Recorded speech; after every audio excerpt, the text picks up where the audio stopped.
मैं प्रमोद बुंदेलखंड क्लासेस में आपका हार्दिक स्वागत करता हूं। और हिंदी है जो हिंदी को आगे हम कंटिन्यू करते हैं और कंटिन्यू करने के साथ साथ अब हम क्या पढ़ेंगे, वर्ण विचार। जो व्याकरण शब्द लगा है हमारी हिंदी में, तो व्याकरण व्याकरण का शाब्दिक अर्थ क्या होता है हम पूरा समझेंगे, बिल्कुल बेसिक से समझेंगे।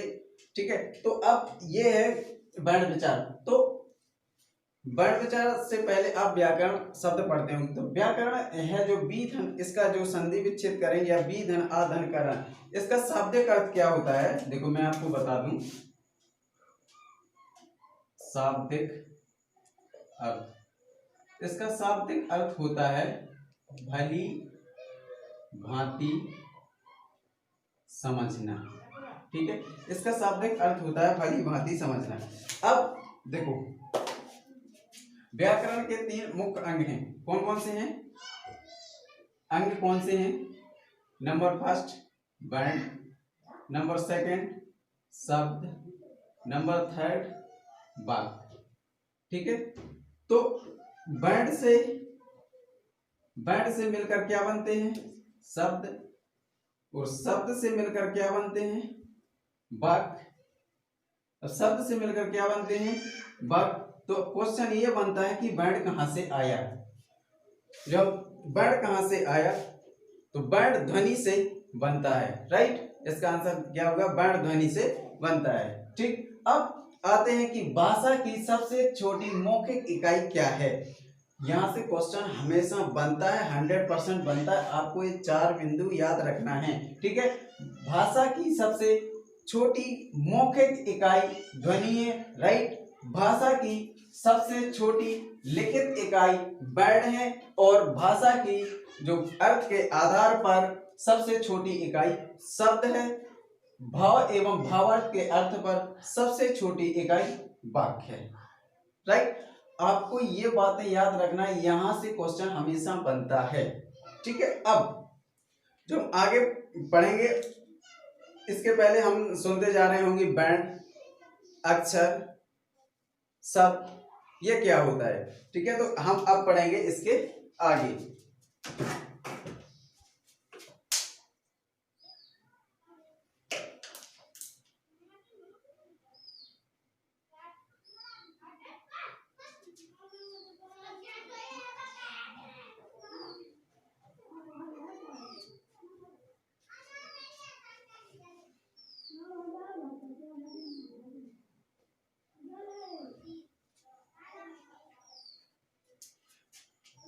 अब हम पढ़ेंगे क्या? वर्ण, वर्ण के बाद पढ़ेंगे फिर अक्षर, और अक्षर के बाद पढ़ेंगे शब्द। ठीक है, अब समझो वर्ण वो होता है जिसके टुकड़े या खंड ना हो, वो वर्ण कहते हैं। अक्षर वो होता है जो मौखिक रूप से बोलते हैं।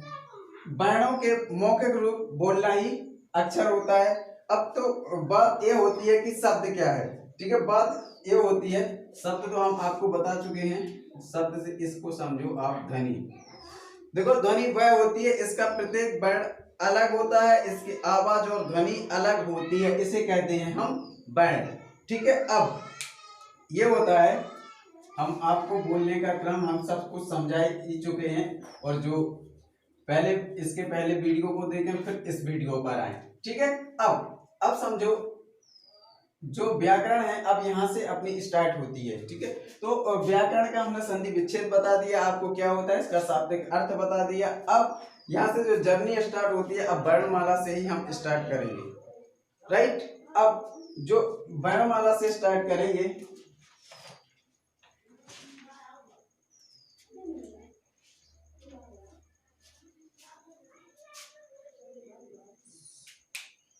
क्या होता है, वर्ण के प्रकार। वर्ण के प्रकार कितने होते हैं? वर्ण के 2 प्रकार होते हैं, एक होता है स्वर, एक होता है स्वर, एक होता है व्यंजन, राइट। एक होता है स्वर, एक होता है व्यंजन। स्वर ये स्वतंत्र होते हैं और ये स्वतंत्र नहीं होते हैं, राइट। तो स्वर उसे कहते हैं जो स्वतंत्र रूप से होते हैं, इन्हें किसी की जरूरत नहीं पड़ती है, ये स्वर होते हैं, ठीक है। स्वरों की संख्या कितनी होती है, देखो स्वरों की संख्या कितनी होती है,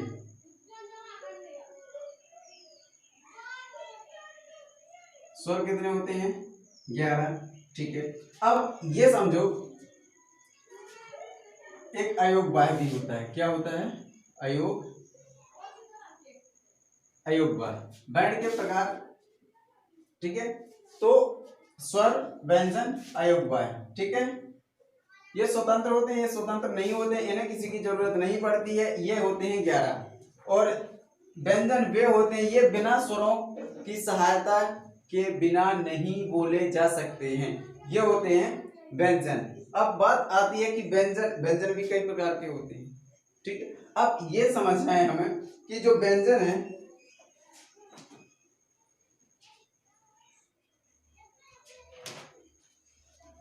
व्यंजन देखो स्वर, अब यहां से हम आप इसको ले रहे हैं, ठीक है, तो पहले इसको हम रब कर देते हैं।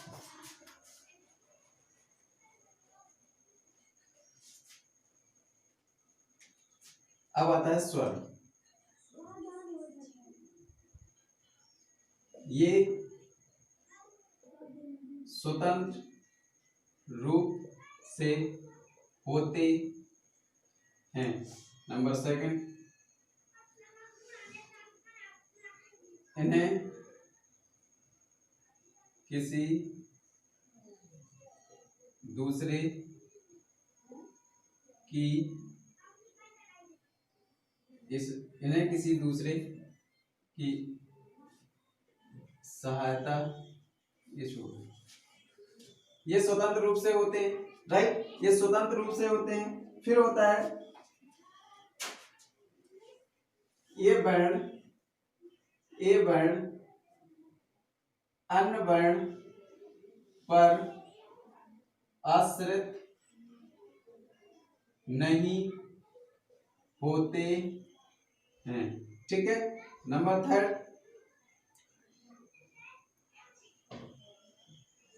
स्वरों की संख्या कितनी होती है, 11। अब यही मैं एक क्वेश्चन आपको बता दे रहा हूं कि संस्कृत में स्वरों की संख्या कितनी होती है, ठीक है। तो यही संस्कृत में स्वरों की संख्या 13 है, राइट। आप इसको पूरा देखें, जो स्वर होते हैं, छोटा, बड़ा, छोटी, बड़ी, ऋषि, ए, ऐ, ओ, औ, राइट। और जो अंग आ है वो हमारे क्या है, अयोगवाय है, ठीक है। अब ये होते हैं स्वर। तो हमने स्वर बता दिए कि ये स्वतंत्र रूप से होते हैं, इन्हें किसी की जरूरत नहीं होती है, इनकी संख्या 11 होती है। अगर क्वेश्चन पूछ लिया जाए कि संस्कृत में स्वर कितने होते हैं, तो संस्कृत में स्वर 13 होते हैं, ठीक है। अब हमें व्यंजन के बारे में पढ़ना है, क्या पढ़ना है, व्यंजन के बारे में पढ़ना है। अब व्यंजन क्या है, देखो व्यंजन, ए बिना स्वर की सहायता से नहीं बोले जा सकते, राइट। अब जो सेकंड है, जो सेकंड क्या है हमारा,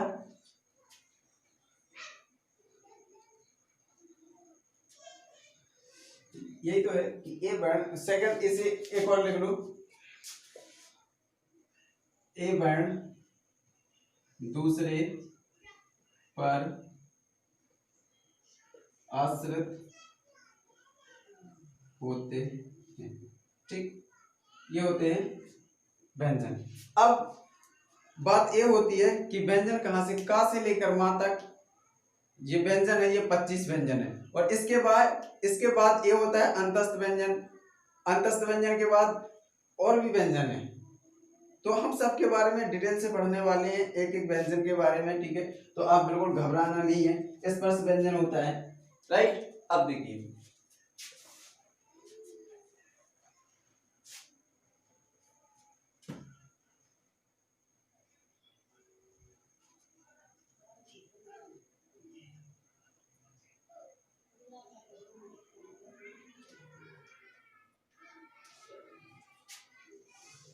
अब बारी आती है किसकी, स्पर्श व्यंजन। जो स्पर्श व्यंजन, एक होता है स्पर्श व्यंजन, नंबर सेकंड अंतस्थ व्यंजन, अंतस्थ व्यंजन, फिर नेक्स्ट ऊष्म व्यंजन,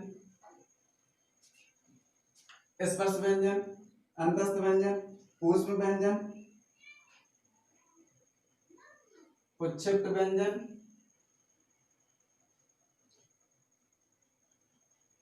राइट। जो स्पर्श व्यंजन होते हैं, स्पर्श व्यंजन का से मां तक होते हैं, और एक होते हैं संयुक्त व्यंजन। ये क्या होते हैं, संयुक्त व्यंजन, राइट। जो स्पर्श व्यंजन होते हैं ये 25 होते हैं, का से मां तक, ठीक है। जो अंतस्थ व्यंजन होते हैं या, रा, ला और वा, ठीक है। ऊष्म व्यंजन होते हैं सा, सा, सा, हा। स्पर्श व्यंजन होते हैं वो 25 होते हैं, अंतस्थ व्यंजन 4 होते हैं, ऊष्म व्यंजन भी 4 होते हैं, सा और हा। उच्छिष्ट व्यंजन होते हैं वो डा और डा होते हैं, और जो संयुक्त व्यंजन होते हैं वो होते हैं छत, छछत्री और त्र, त्रिशूल, गिज्ञानी और श्री, ठीक है। अब श्रा बोलते हैं जिसे, ये पूरा हो गया। अब इसके बाद आते हैं हम वर्ण के भेद 3 होते हैं, कौन वर्ण के भेद 3 कौन से होते हैं, जो वर्ण के भेद 3 होते हैं, कौन कौन से, लघु, दीर्घ और पुलुत। लघु स्वर, दीर्घ स्वर और पुलुत स्वर, ठीक है। अब सुनिए, अब क्या होते हैं, अब नंबर आता है अयोग वाह्य का। किसका आता है, अयोग वाह्य का, राइट, अयोग वाह्य का। अब जो नंबर आता है फिर हम इसके बारे में पढ़ने वाले हैं डिटेल से, इसके बारे में पढ़ने वाले हैं डिटेल से, और इसके बारे में पढ़ने वाले हैं डिटेल से, राइट राइट। अब जो आता है अयोग वाह्य, तो यहाँ अयोग वाह्य लिखेंगे तो यहाँ चिन्ह लिखेंगे, क्या होता है, चिन्ह होता है, राइट। सबसे पहले होता है विसर्ग, विसर्ग, विसर्ग ये होता है, ठीक है। और जो नंबर सेकंड होता है वो होता है अनुस्वार, क्या होता है, अनुस्वार, बिंदी होती है। जो विसर्ग होते हैं वो जैसे प्रातः, प्रातः काल लिखते ना, तो ये विसर्ग होगा, ठीक है। अब जैसे अनुस्वार, संसार, संसार, संस्कार, संकर, ये होते हैं अनुस्वर, ठीक है। जो ऊपर क्या होते हैं, अनुस्वर। जो विसर्ग होते हैं वो ये होता है। फिर इसके बाद जो थर्ड होता है वो होता है हलंत, क्या होते हैं, हलंत। तो हलंत का चिन्ह ये होता है, जैसे हम लिखते हैं हवाई अड्डा, तो हो गया अड्डा, ठीक है। और जैसे हम लिख देते हैं गड्ढा, और भी लिख देते हैं, राइट। अब जो नंबर फोर्थ होता है, जो नंबर फोर्थ होता है वो क्या होता है, अर्धचंद्र बिंदु। वो क्या होता है, अर्धचंद्र, अर्धचंद्र बिंदु। जैसे आंख, यहां दिख रहा, आंख, चांद, ये होते हैं। तो इसको याद रखना है। जो अयोग वाह्य जैसे विसर्ग, अनुस्वार, हलंत, और जिसके यहाँ चिन्ह है, ठीक है। अब जैसे अनुस्वार का क्या चिन्ह होता है, ये होता है जैसे बिंदी, हलंत ये होता है, अर्धचंद्र बिंदु ये होता है, राइट। अब हम पढ़ेंगे वर्णमाला। वर्णमाला, वर्णों के क्रमबद्ध रूप को वर्णमाला ही कहते हैं, वर्णों के क्रमबद्ध रूप को वर्णमाला ही कहते हैं। अब देखो,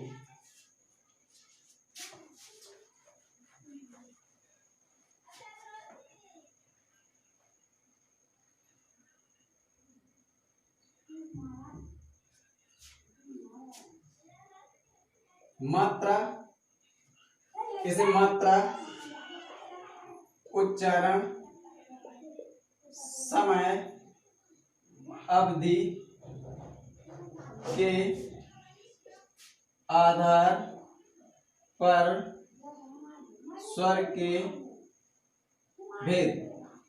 मात्रा बोले या उच्चारण बोले, समय बोले, अवधि बोले, इसके आधार पर स्वर के भेद। राइट। जो स्वर के भेद होते हैं वो होते हैं कितने? 3। कितने होते हैं? 3। जो नंबर फर्स्ट होता है इसे कहते हैं लघु, और जो नंबर सेकंड होता है इसे कहते हैं दीर्घ, और जो नंबर थर्ड होता है इसे कहते हैं पुलुत। ठीक है। और इसे ही कहते हैं एकमात्रक,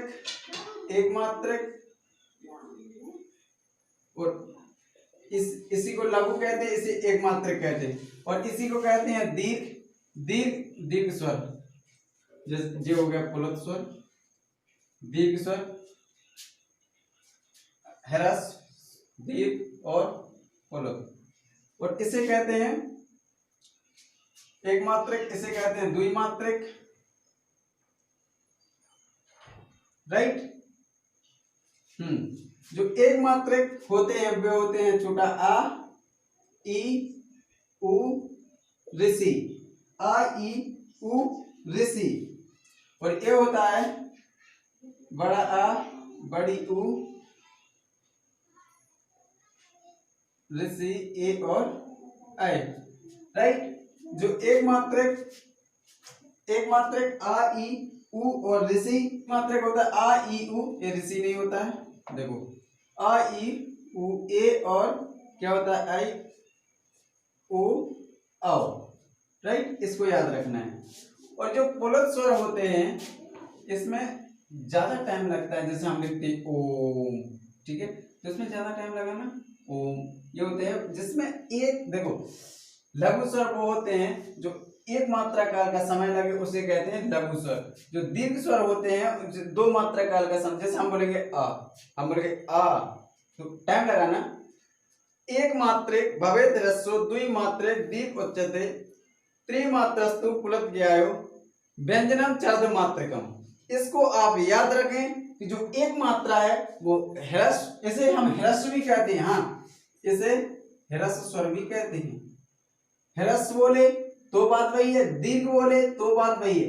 एक मात्रिक भवेत ह्रस्व, द्विमात्रिक दीर्घ उच्यते, त्रिमात्रस्तु पुलुत ज्ञायो, व्यंजनम चर्धमात्रकम। समझे? जो एक मात्रा है वो लघु स्वर, एक मात्रिक भवेत ह्रस्व मतलब ह्रस्व, जो एक मात्रा काल का समय है वो ह्रस्व है। द्विमात्रिक दीर्घ उच्यते, जो 2 मात्रा का समय लगे वो दीर्घ स्वर होते हैं। और द्विमात्रिक दीर्घ और मतलब 2 से ज्यादा काल का समय लगे तो वो है पुलुत स्वर। आप एक लाइन को याद रखें, पूरा इसी के अंदर है। राइट। अब इनकी संख्या कुल कितनी होती है? इनकी संख्या कुल पूछा जाए कि कुल स्वरों की संख्या कितनी होती है तो 11 होती है। राइट।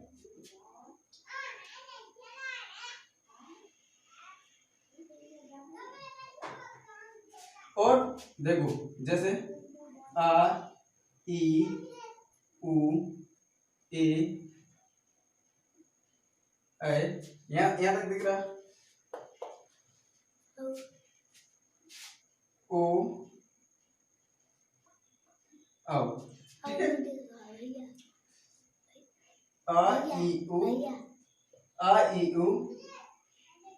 यहां तक दिख ही नहीं रहा। हाँ, यहां तक समझो। जैसे ये लिखा आ, ई, उ, तो ये कैसे बनते हैं? जैसे छोटा आ प्लस आ, ये बना बड़ा आ, छोटी ई, बड़ी ई, छोटा उ, ये हो गया बड़ा उ। इसे कहते हैं सजातीय स्वर। क्या होते हैं ये? सजातीय स्वर। राइट। आप इसको बड़े अच्छे से ध्यान से देखें। जहां समझ में ना आया हो आप सीधा कमेंट में करिए। वैसे आपको हिंदी इतना सरल लगने लगेगी कि आपके उंगलियों पर हिंदी नाचेगी, ये मेरा वादा है आपसे। हाँ, ऐसा हो सकता है कि 1-2 दिन जैसे हमने पढ़ा है आपको मतलब उतने 100% देखो 100% तो किसी को नहीं आता है। जब आप अपना एफर्ट लगाएं और बोर्ड पर आप ध्यान से देखें, अच्छे से पढ़ें। तो ऐसा नहीं है कि हिंदी बिल्कुल नहीं आएगी, और मैं ये वादा करता हूँ कि जिसको हिंदी नहीं आती है मैं उसको बहुत अच्छा हिंदी में बना दूंगा। ये बुंदेलखंड क्लासेस का वादा है, राइट। अब तो अगर पूछे कि सजातीय स्वर कितने हैं तो 3। कितने हैं? 3। अब जो इसका आगे का कंटिन्यू यहां करते हैं।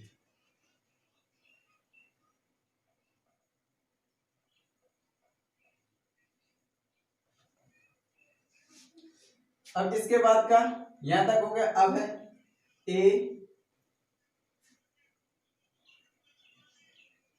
ओ औ, राइट।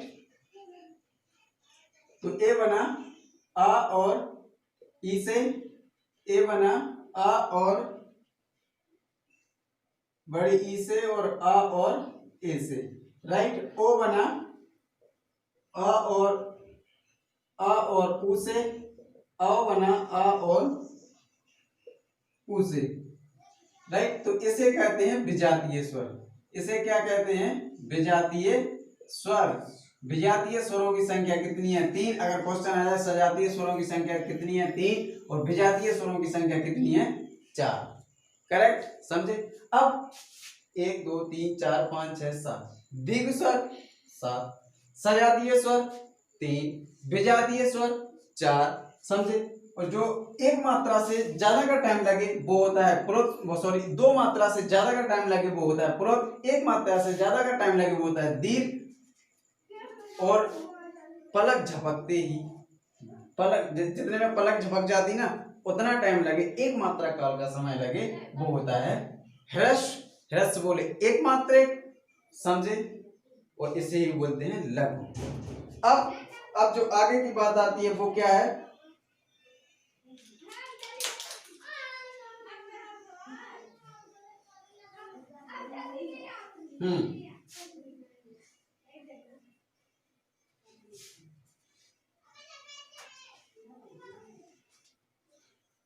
अब नंबर सेकंड हुआ ओष्ठ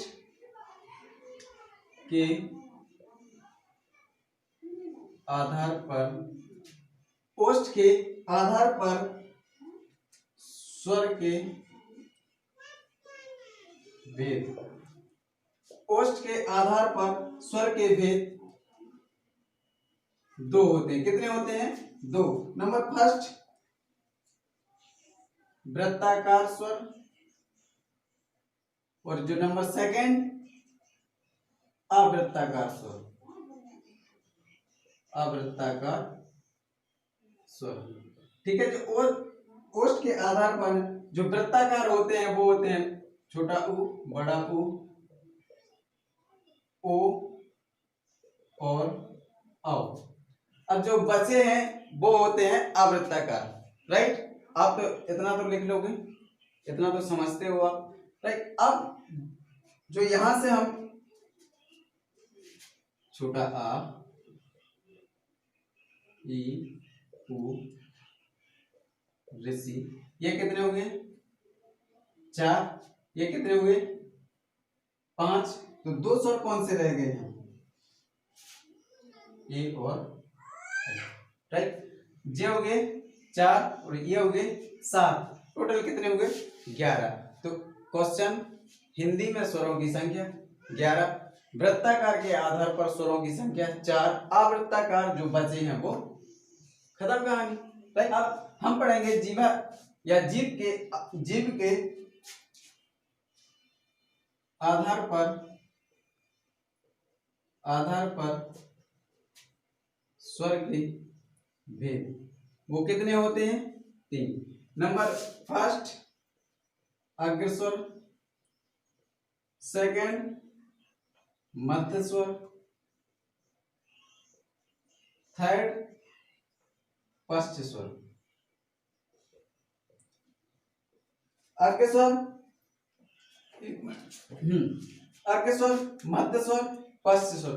जो अग्रस्वर होते हैं वो कौन से होते हैं? ई, बड़ी ई, ऋषि, ए और ऐ, राइट। जे होते हैं अग्रस्वर। और जो मध्य स्वर होता है वो होता है ओनली आ, और जो बचे हुए हैं जैसे बड़ा आ,